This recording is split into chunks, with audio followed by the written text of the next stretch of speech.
Bienvenue à Virage. Aujourd'hui à l'émission, nous allons vous présenter deux véhicules. D'abord, nous avons en studio le Ford Maverick version Lobo. Et aussi, Marc Bouchard est allé voir la toute nouvelle Honda Prélude et on en discute un petit peu plus tard à l'émission. On va recevoir aussi M. Charles Drouin de la corporation Mobilis. Nous avons beaucoup de nouvelles de l'industrie et à la fin de l'émission, on répond à vos questions. Restez là. Tout cela à Virage dans un instant. Virage Auto est propulsé par IA Assurance Auto et Habitation.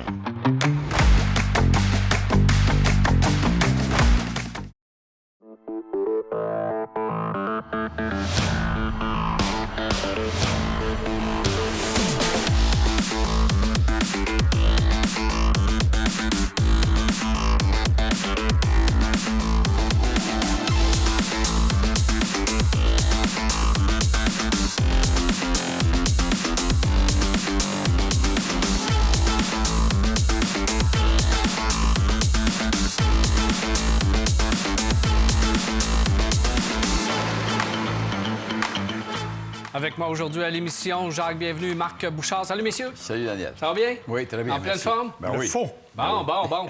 On a quand même un très beau véhicule. On va commencer avec ça aujourd'hui. Beaucoup de choses à l'émission, mais on va commencer avec le Ford Maverick Lobo. Marc, tu es arrivé avec ce beau véhicule. Beau pour certaines personnes, moins beau pour d'autres personnes. Mais là, tu vas m'expliquer à quoi ça sert un Ford Maverick Lobo. Pourquoi avoir sorti cette version-là? En fait, il y a quelques années, rappelez-vous, peut-être certains de nos auditeurs étaient trop jeunes à ce moment-là, il y a eu une grosse époque où on avait ce qu'on appelait les street trucks. Les camions que l'on abaissait, où on mettait des néons partout, puis toutes sortes d'affaires. On a voulu un peu, et c'est, je le répète, chez nous, ça a marché dans les années 80-90. Il y a certains pays où c'est encore très, très, très puissant. Au Mexique, entre autres, là, c'est une mode qui est encore très, très vivante. Donc, on a décidé de faire ça. Imaginez-vous qu'au Mexique, on avait un Ford F-150 Lobo. Donc, on a vraiment décidé de faire revivre un peu cette époque-là avec des Lobos qui sont des versions de performance, entre guillemets, de certains camions. Ce qu'on a fait essentiellement, c'est un traitement esthétique. On regarde la voiture, elle est plus basse d'à peu près 1 pouce. Les roues, moi, je les trouve magnifiques. Elles sont directement calquées sur ce que la Maca Rally nous propose. Oui, je sais que toi, Daniel, c'est peut-être moins ton genre. Mais quand même. Alors, je trouve que ça va vraiment avec le style. On a aménagé l'intérieur. Il y a des petites barres bleues et jaunes un peu partout. On est vraiment dans un format esthétique particulier. On a aussi ajouté, ça c'est important de le mentionner, un mode de conduite Lobo. Un mode de conduite qui est en fait un mode de performance que l'on recommande uniquement sur la piste et qui va désactiver certains systèmes, donc histoire d'aller chercher le maximum. Bon. Ce qu'on dit, c'est qu'évidemment, c'est pas un véhicule de vitesse. On a sous le capot le même moteur 4 cylindres 2 litres. C'est pas la version hybride quand même du Maverick, là, mais on a le 4 cylindres 2 litres. On a une autre transmission, la 7 vitesses et non pas la 8. Parce qu'on trouvait que le rapport de 2 à 3, les changements étaient trop rapprochés. On voulait vraiment créer quelque chose de plus. Donc, on a passé à une 7 vitesses dans le cas du Maverick Lobo. Et c'est pas quelque chose qui va vous faire gagner une course d'accélération. Mais c'est, semble-t-il, et je ne l'ai pas essayé, je vais vous me fier à sa réputation, un véhicule qui est particulièrement agréable en tenue de route, qui est parfait, entre autres, pour les autocross, les fameux slaloms ou ce genre d'affaires-là. Il est vraiment conçu pour être performant dans ce genre de compétition-là. Donc, ça, c'est évidemment la version performance. Ceci étant dit, c'est aussi le look, c'est aussi l'allure, c'est aussi quand même le confort. J'ai été étonné. Moi, ce matin, pour m'en venir ici, j'ai fait un peu plus de 200 km et honnêtement, ça se fait tout à fait de façon agréable. L'espace intérieur est grand. On a le look du Maverick. Ça demeure un Maverick. Grand écran, système d'infodivertissement Sync. Parfois un peu lent, mais super efficace, facile à utiliser. Android Auto, Apple CarPlay, système de recharge par induction. Bref, on a la totale parce que c'est quand même une version relativement haut de gamme du Maverick. Et en plus, on a le look qui est différent. Charles, C'est qu'est-ce déjà que t'en pas mal, penses? oui. Mais Lobo, parce que moi, je suis un pomiculteur de base. Alors, quand j'ai vu le nom Lobo, ça m'a emmené vers les pommes. Mais je vois que selon la description que Marc en a fait, ça n'a rien à voir avec un verger ou avec la production qu'on pouvait avoir là-dessus. Alors, c'est un véhicule, tu as parlé du Mexique, mais c'est un véhicule qui est justement fabriqué au Mexique et qui a été présenté en 2022. Et depuis ce temps-là, qu'on essaie d'en vendre un peu partout au travers de l'Amérique du Nord, mais le gros problème, c'est qu'on ne produit pas assez de ce véhicule-là. Il n'y en a pas assez qui sont importés ici au Canada, si on veut. Et on a toujours l'impression qu'on est à manquer, il manque de ces véhicules-là. Alors, il ne faut pas essayer de vraiment négocier le prix quand il vient pour en acheter un, quand tu n'en as pas. Il y en a un dans le cours, puis qu'on t'a dit, tu as 10 acheteurs, ça ne sera pas facile. Alors, c'est un véhicule, comme tu disais, au niveau de l'apparence, au niveau du look, on l'aime ou on ne l'aime pas. C'est un véhicule que j'aime.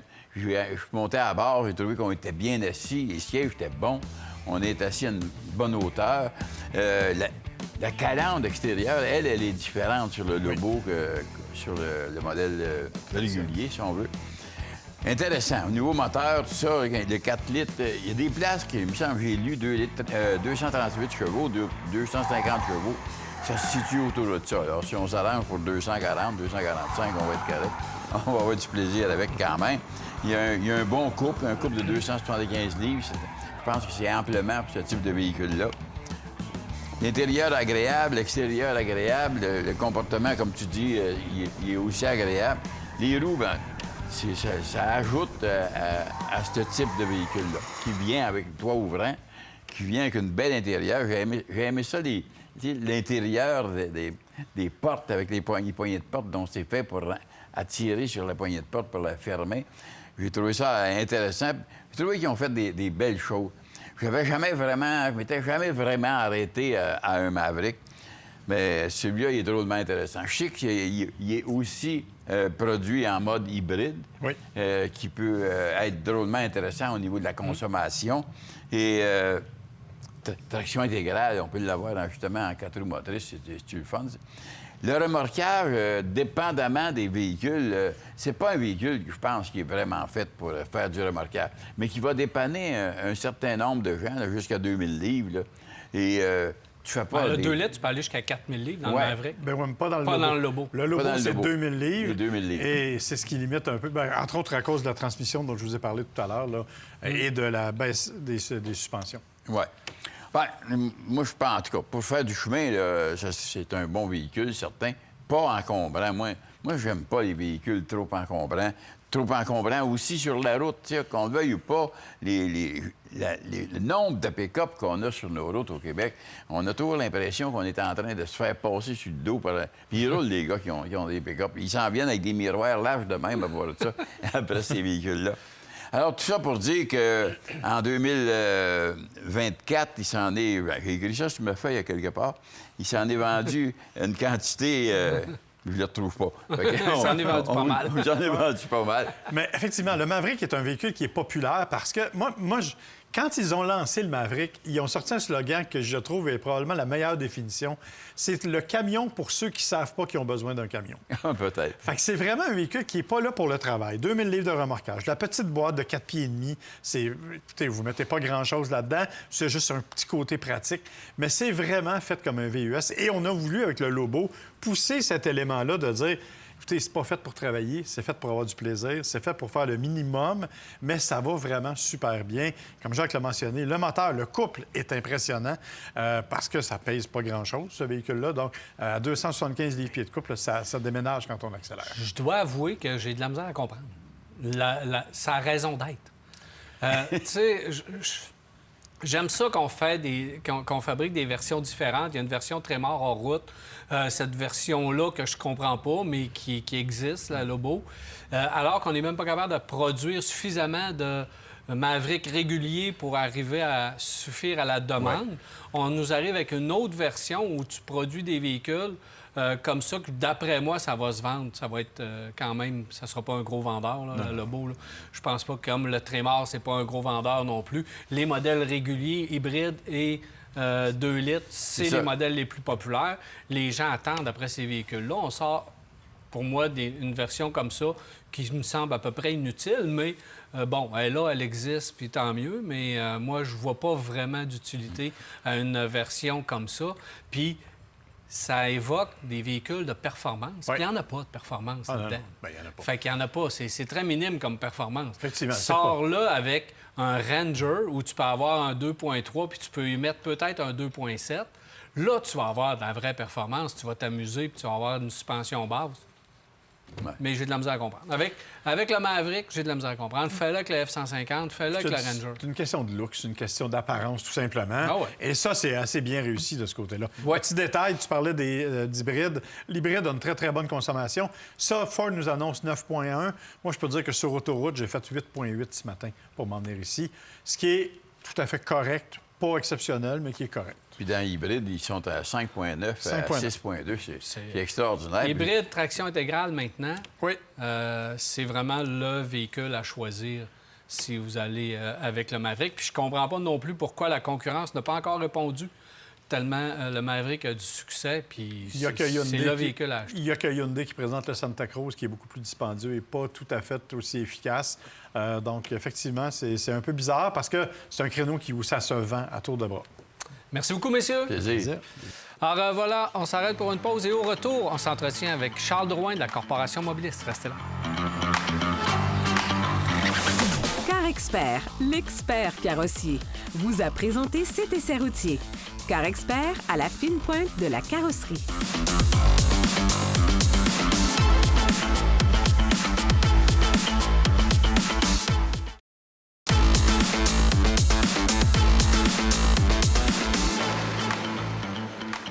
Nous sommes de retour à Virage et je suis maintenant en compagnie de M. Charles Drouin, chef de la direction à la Corporation Mobilis. Bienvenue à Virage, Charles. Merci. Ça va bien? Très bien. Alors, plusieurs sujets.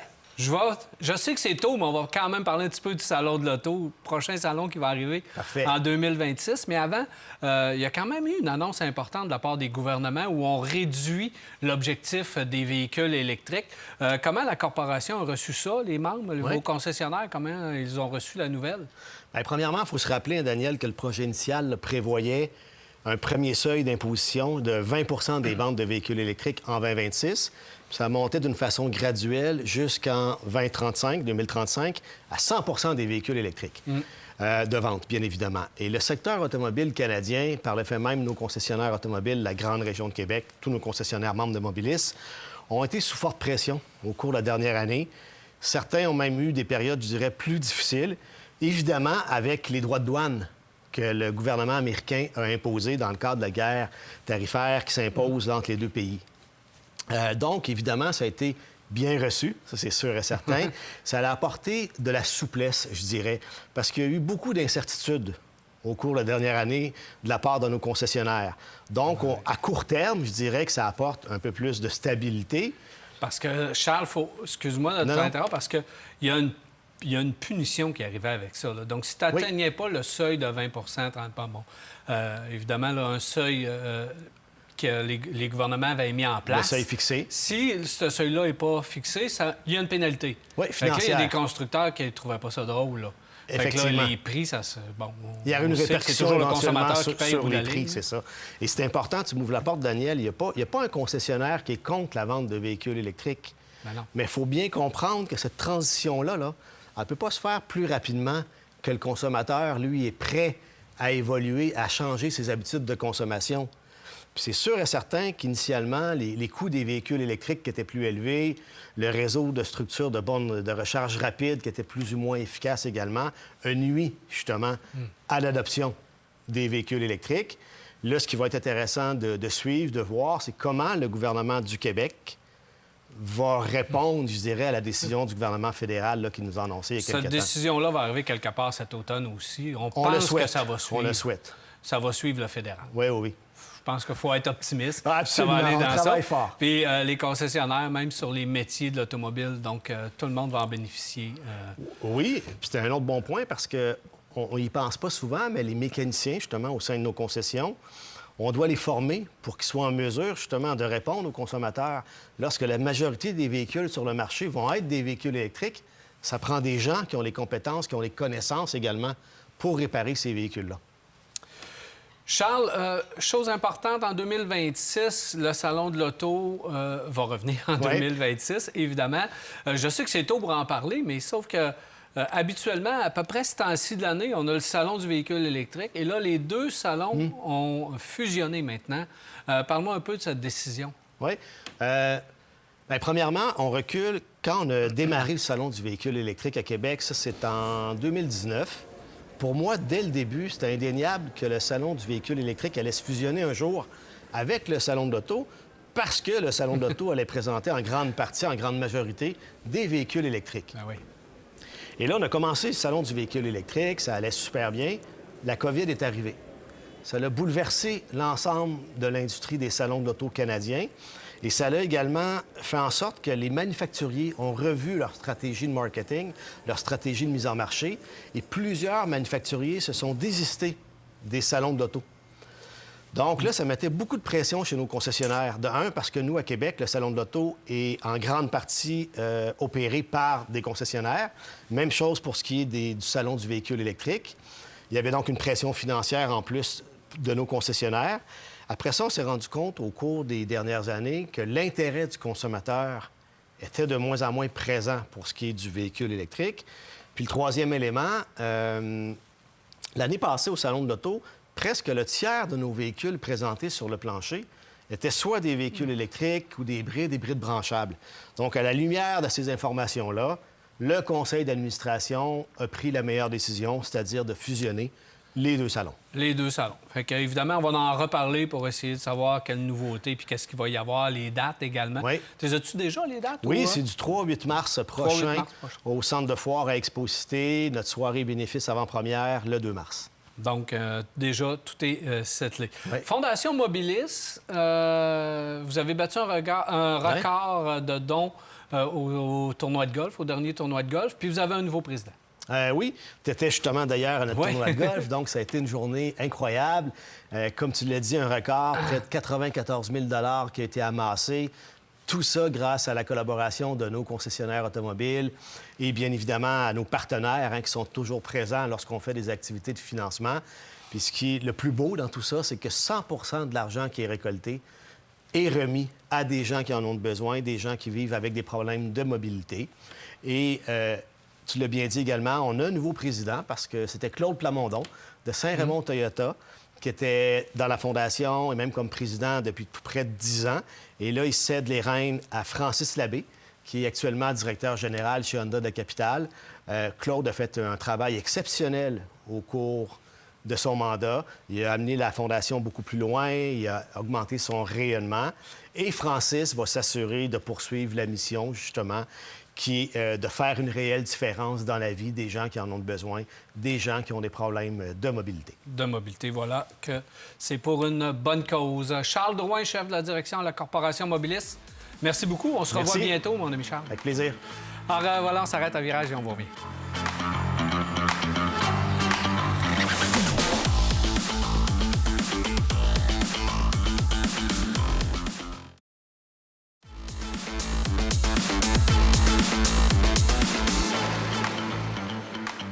Nous sommes de retour à Virage. Messieurs, Honda a pris une décision importante et ont décidé de ramener la Prélude. J'ai déjà possédé une Prélude 4 roues directionnelle. Oui. Alors, j'ai hâte de voir qu'est-ce qu'ils ont fait. Marc, tu as été à la présentation. Je suis allé la voir. En fait, on avait une pré-production sur place. On n'a pas pu la rouler, malheureusement. Par contre, on donne pas mal d'explications techniques, malgré tout. Donc, on va laisser aux gens le soin de découvrir la Prélude. Puis, honnêtement, je suis curieux d'avoir les commentaires des gens par la suite. Justement, on va écouter ça et on commente immédiatement après.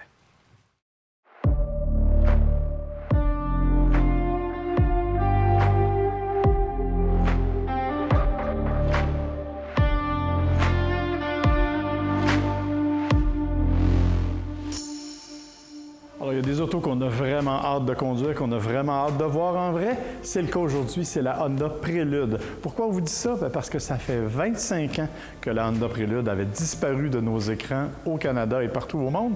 Et là, on arrive avec une 6e génération que Honda a peaufinée de façon un peu différente. Celle qu'on a ici aujourd'hui, bien sûr, c'est un prototype. Non, pas un prototype, disons, c'est un pré-production. En fait, c'est le numéro 003, nous a-t-on expliqué. C'est bien sûr une voiture qui ne sera pas vendue, mais qui sert à des démonstrations et qui fera partie des premiers essais. C'est un véhicule qui a évidemment complètement changé de personnalité par rapport à ce qu'il était. Les amateurs, les nostalgiques de la Prélude vont se souvenir d'une voiture de performance qui était exceptionnelle, qui avait des innovations technologiques assez particulières. Pensons par exemple aux 4 roues directionnelles et pour l'époque, au toit ouvrant, qui était une première pour Honda à l'époque. Ne cherchez ni l'un ni l'autre sur la nouvelle Prélude. Par contre, ça ne veut pas dire qu'on a laissé tomber la technologie, parce qu'on arrive avec un tout nouveau concept, c'est-à-dire une Prélude hybride qui marie à la fois les performances de la Type R et l'économie, si vous voulez, d'une Honda Civic hybride.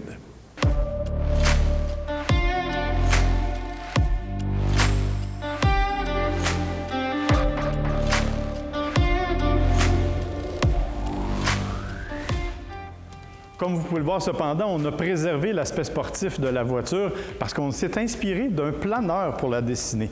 C'est pas toujours évident. On sait évidemment que les designers ont parfois des idées un peu particulières, mais on retrouve quand même des éléments particuliers qui s'adressent davantage au monde de l'aviation.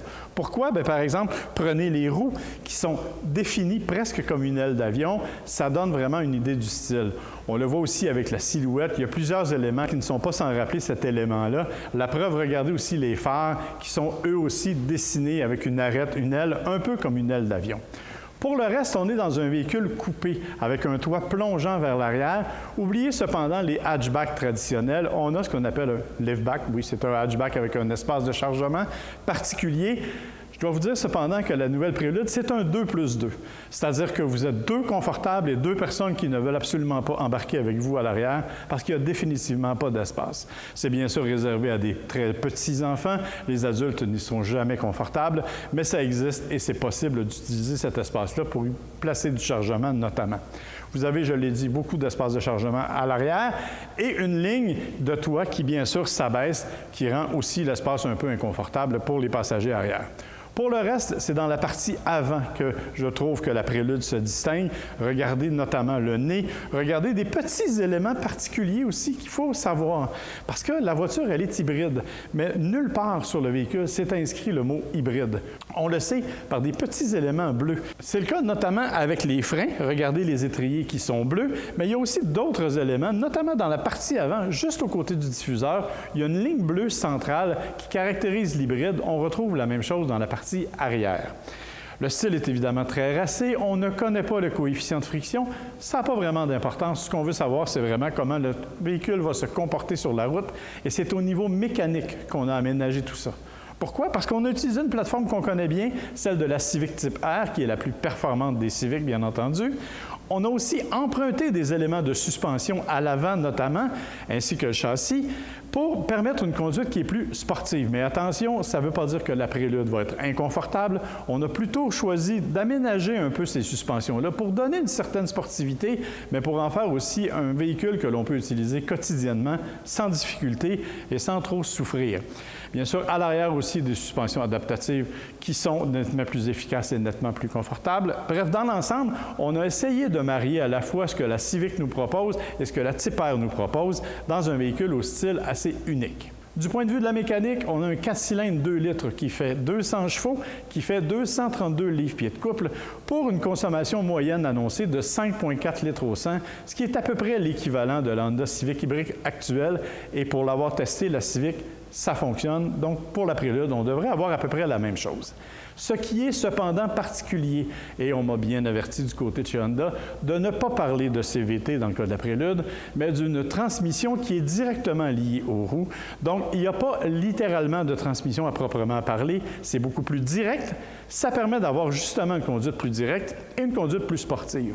On a aussi jumelé tout ça à une S plus Shift. Qu'est-ce que c'est? Bien, c'est en fait une façon de gérer la transmission. Quand on appuie sur le bouton, elle se transforme littéralement en transmission que l'on peut contrôler, disons, en étant un peu imaginatif. C'est-à-dire que les palettes derrière le volant qui normalement servent à contrôler le freinage régénératif se transforment en changement de vitesse, même si ce n'est qu'esthétique et auditif parce que ça ne change pas vraiment le comportement routier. Mais on a ajouté aussi des éléments comme le rev matching, donc quand la révolution moteur devient plus agréable, on se prend pour un pilote et ça donne une sensation de conduite qui est différente. On a vraiment fait tout ce qu'il fallait pour que cette Prélude-là soit parmi les plus sportives, les plus agréables et les plus économiques. On n'a pas vraiment parlé de l'intérieur parce que, écoutez, si vous avez déjà vu une Civic, vous avez vu l'intérieur de la Prélude, vous avez sensiblement le même écran, Android Auto, Apple CarPlay de série sans fil. Bref, tout ça, ça se ressemble. Il y a quand même une nuance importante, ce sont les sièges. Pourquoi? Parce que, d'abord, on a des sièges qui sont évidemment très sportifs en termes de look avec appui-tête intégré, mais aussi parce que ce sont des sièges qui sont différents selon que l'on est passager ou conducteur. Le conducteur a en effet plus de rembourrage, ce qui permet d'avoir une position qui est nettement plus solide quand on a une conduite dynamique, et votre passager va apprécier qu'il soit peut-être un peu moins coincé et donc sera plus confortable pour de plus longues randonnées. On a donc pensé pas mal à tout dans cette Prélude-là. Ne reste maintenant qu'à l'essayer sur la route. Et ça, évidemment, on va faire signe aux gens d'Honda pour que ça se fasse le plus vite possible.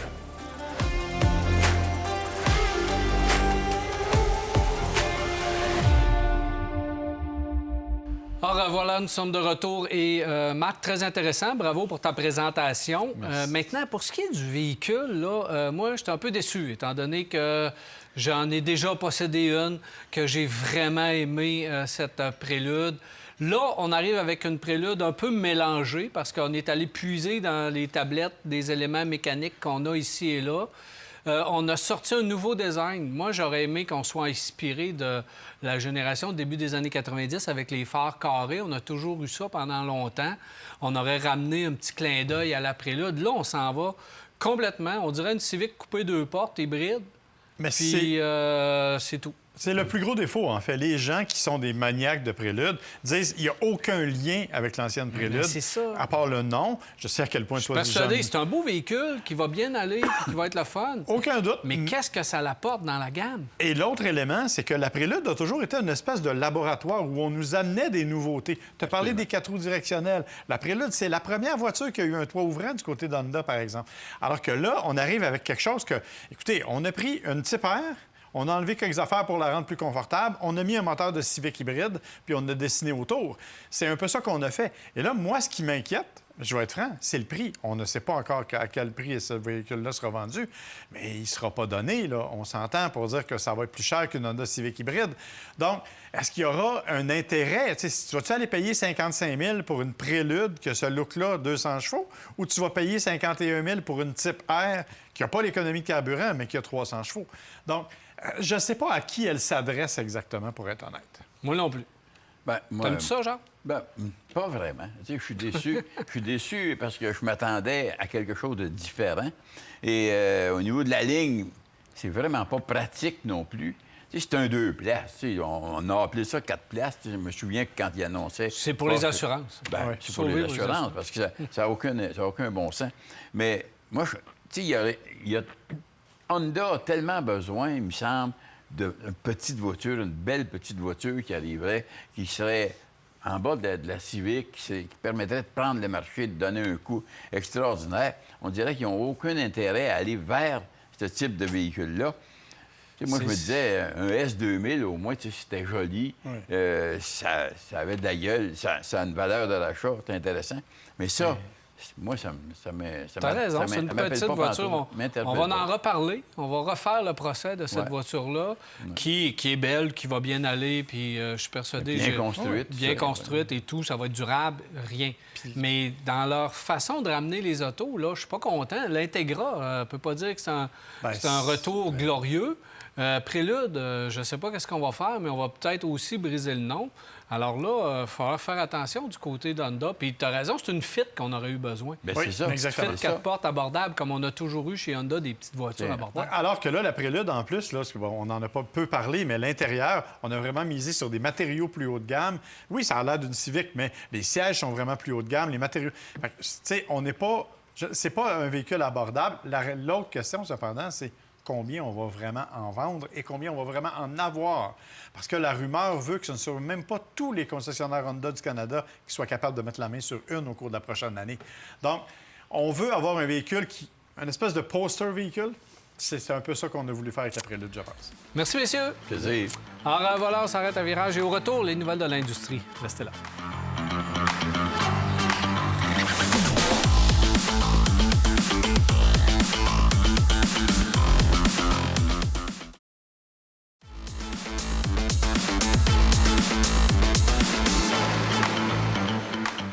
Nous sommes de retour, c'est le temps des nouvelles de l'industrie avec Marc Bouchard. Marc, beaucoup de nouvelles. Tu commences avec quoi? On commence avec Nissan, qui nous a finalement présenté la version définitive de sa Sentra 2026. Un véhicule qui est beaucoup plus joli qu'il ne l'était. Ils ont vraiment fait un bon travail.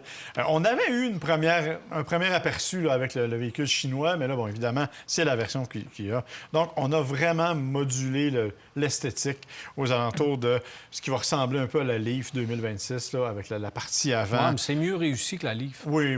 Puis les phares qui sont bien intégrés, des jantes de 18 pouces dans certains cas, quand même. L'habitacle est aussi, bon... On est dans les nouveaux habitacles, là. 2 écrans de 12,3 pouces, Apple CarPlay, Android Auto, plein d'affaires comme ça. T'sais, tout est là, tout est moderne. Un très beau véhicule. Le seul problème, et c'est pas moi qui le dis, je vais citer un média américain, Nissan nous présente un nouveau véhicule. Ils ont juste oublié la puissance en 2016. Parce qu'on a exactement le même moteur 4 cylindres, 2 litres, 149 chevaux, avec la Xtronic, qui est une CVT. Oui, préprogrammée pour avoir des simulés de changement. Elle travaille mieux qu'avant. Oui, la définitivement. CVT, et elle est plus fiable qu'avant. Exactement, mais n'empêche que c'est effectivement un petit peu décevant. On s'attendait peut-être à autre chose. Plus de boîte manuelle non plus. Marc, ça va être économique. Oui, ça va être économique comme ça. C'est vers là que les fabricants veulent s'en aller. Donc, on veut des véhicules économiques. Ça va être économique. Mais ce qui est étonnant, c'est que Nissan nous annonce la même consommation que sur la version de l'année passée. Alors, il n'y a comme pas vraiment de changement à ce niveau-là. C'est vraiment, on dit que, bon, elle est plus rigide. On a amélioré la rigidité de 6 On a amélioré des éléments de sécurité aussi, entre autres, ça s'appelle le ProPilot. Donc, qui va s'intégrer dans la nouvelle Sentra. Évidemment, on verra, là, mais pour le moment, on va voir aussi, là où ça va être important, ça va être au niveau du prix. Parce que je te rappelle que la Sentra, c'était un des véhicules qui était aux alentours de 25 000 incluant transport et préparation. On va voir si la nouvelle va être capable de rester dans cette fourchette-là. Il faudrait qu'on reste dans ces prix-là parce que on les abandonne, les petites berlines comme Absolument. ça. Mais il y a de la place sur le marché pour des petites berlines. Pas tout le monde qui va avoir des sports utilitaires. Alors moi, je suis content qu'on persiste du côté de chez Nissan à garder des véhicules comme ça, peut-être abordables. On va voir. Oui, mais c'est sûr qu'il va être plus cher parce que je te rappelle que la version à 23 000 24 000 c'était la boîte manuelle.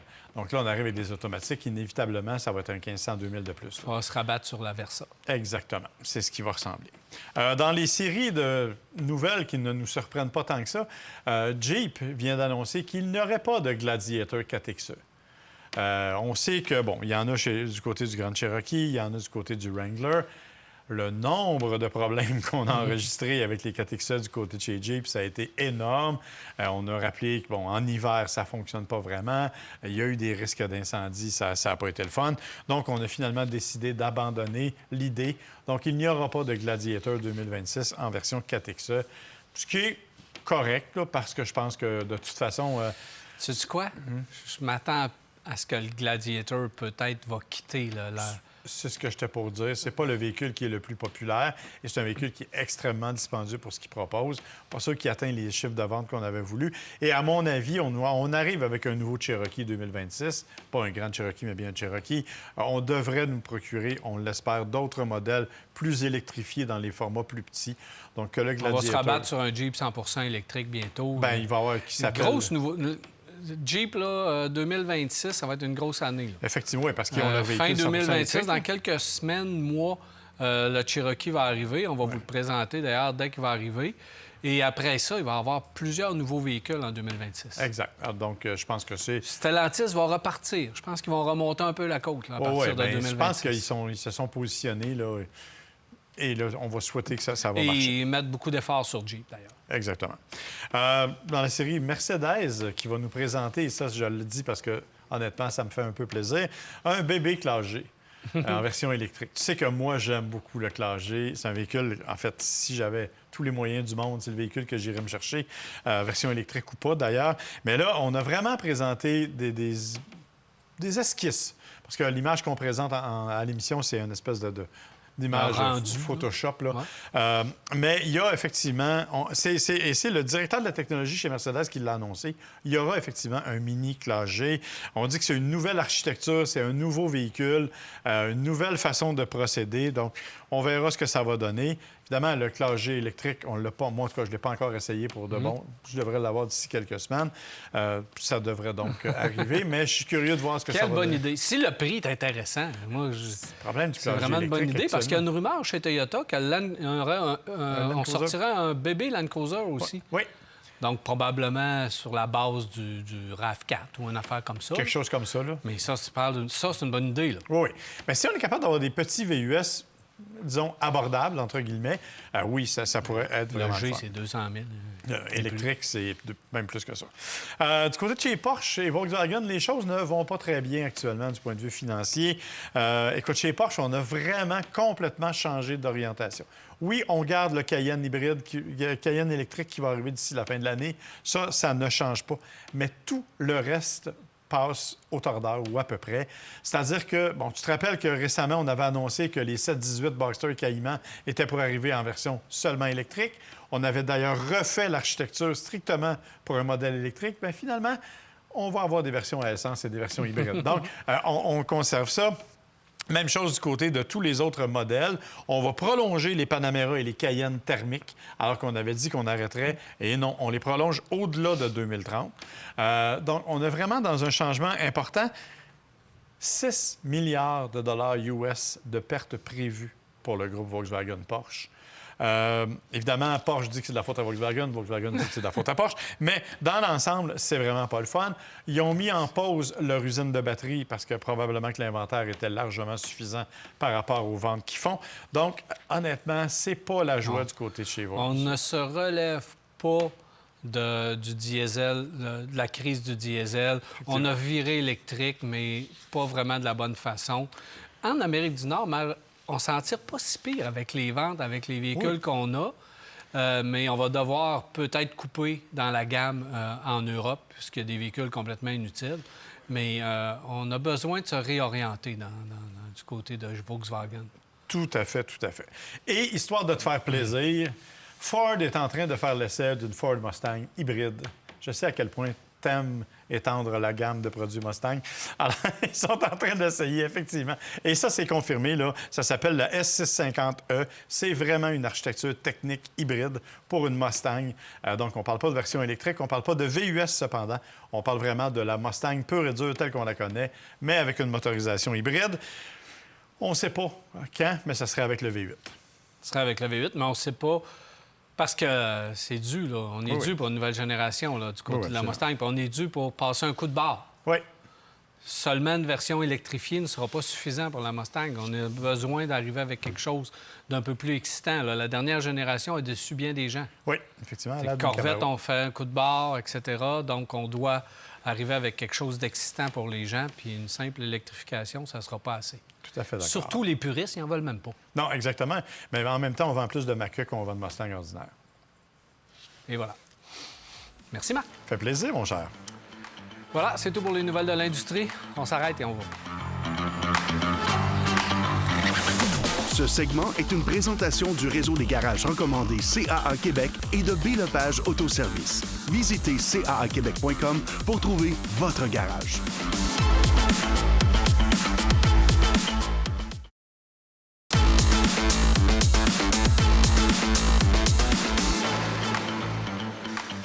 Si vous voulez nous rejoindre, nous poser vos questions et commentaires, 670-9078, poste 230 ou encore virage@telemac.tv ou via notre Facebook.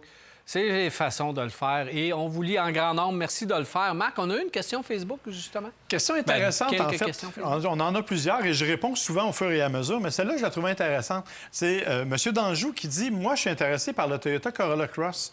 Le XSE 2026, tout ça. Mais je fais 75 de ville, 25 d'autoroute.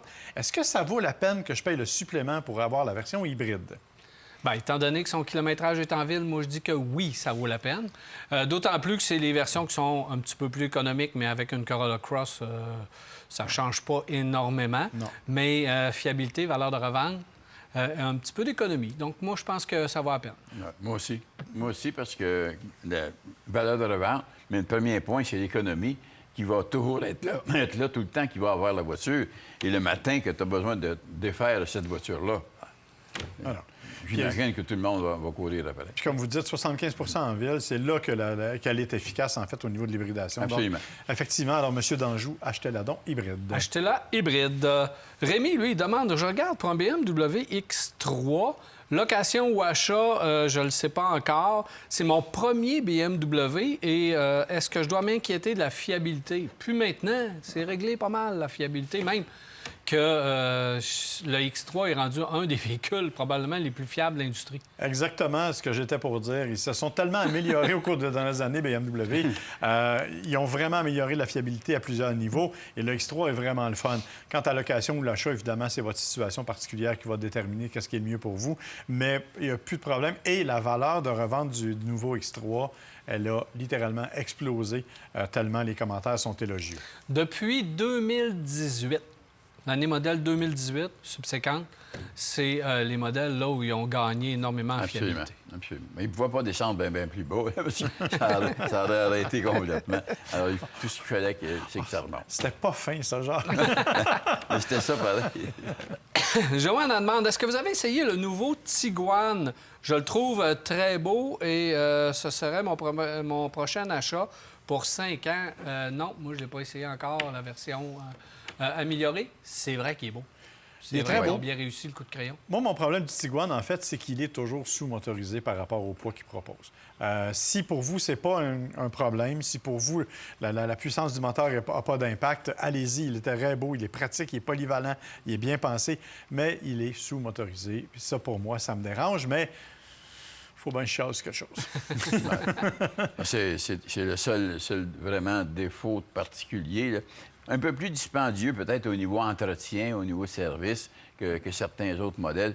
C'est un beau véhicule. C'est un beau véhicule et agréable à conduire. Je regarde pour le nouveau RAM avec le EMI qui est de retour. Ben oui, après l'avoir abandonné et laissé beaucoup de personnes tristes, voilà qu'on ramène le EMI. Pardon. Deux choses. Est-ce que le problème avec... D'abord, il y avait des problèmes avec l'admission, le collecteur d'admission qui faisait jour.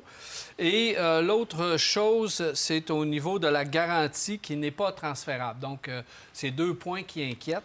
Et ça veut dire quoi, une garantie non transférable? Bien, ça veut dire que si vous vendez le véhicule, vous ne pouvez pas transférer la garantie, mais elle est quand même très complète, cette nouvelle garantie de 10 ans, 160 000 km. Et au niveau des collecteurs d'admission, bien, moi, je ne sais pas la réponse. Moi non plus, puis en fait, il va falloir attendre de voir comment ça va s'appliquer sur les nouveaux... C'est pas les collecteurs d'admission, c'est les collecteurs d'échappement. D'échappement? Oui. OK. Oui, sur le RAM, c'est vrai. L'admission, c'était Toyota qui a eu des problèmes. C'est ça, faut remettre les choses. Exactement. Mais effectivement, donc, il va falloir voir, effectivement, à l'usage. Je ne sais pas, moi non plus, s'ils ont réglé les problèmes. C'est pas nouveau, ce problème-là qu'ils ont, eux autres. Ils ont ça depuis nombre d'années à tout bout de champ. Oups, il y a des problèmes de collection. Mais c'est un superbe véhicule. Mais je suis surpris qu'on revienne quand même avec un EMI. Pour bien des gens, ça fait sens. S'il y en a qui ne me surprennent pas, c'est bien Stellantis. C'est ça, je te pose. Est-ce que Stellantis nous surprend encore? On aime ça, les moteurs. C'est un bon véhicule. Les gens, c'est ça qu'ils achètent, puis ils ont besoin de remorquage. Puis en passant, la nouvelle garantie, elle est quand même assez complète. L'arbre de transition différentielle, c'est inclus, beaucoup d'éléments d'inclus. Donc, collecteurs d'échappement, peut-être qui seront inclus. Mais pas transférable, effectivement, c'est un peu un problème si vous voulez vous débarrasser de la voiture, du véhicule au cours des prochaines années, pas le garder pendant longtemps. Peut-être qu'il se corrigera avec les plaintes ou ces choses-là au cours des années.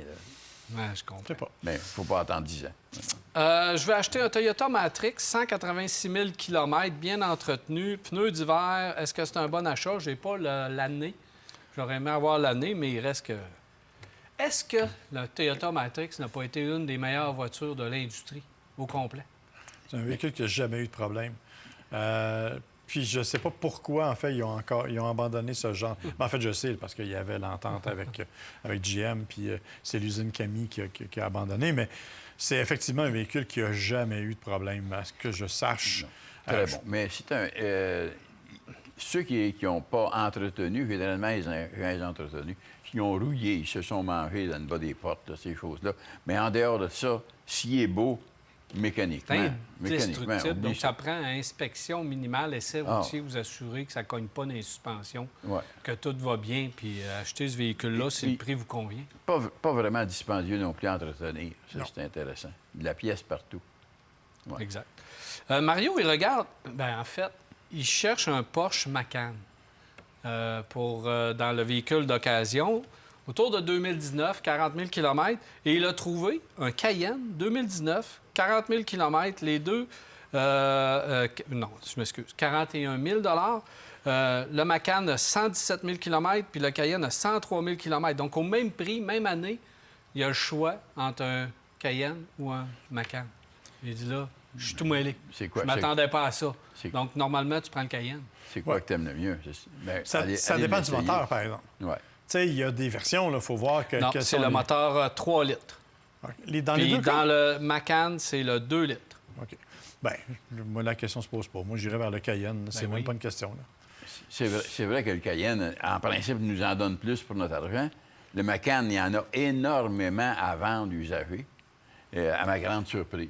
Puis, et à des prix intéressants. Mais c'est ça qui m'étonne qu'il soit au même prix que le Cayenne, alors que des Macan, il y en a effectivement beaucoup. Oui.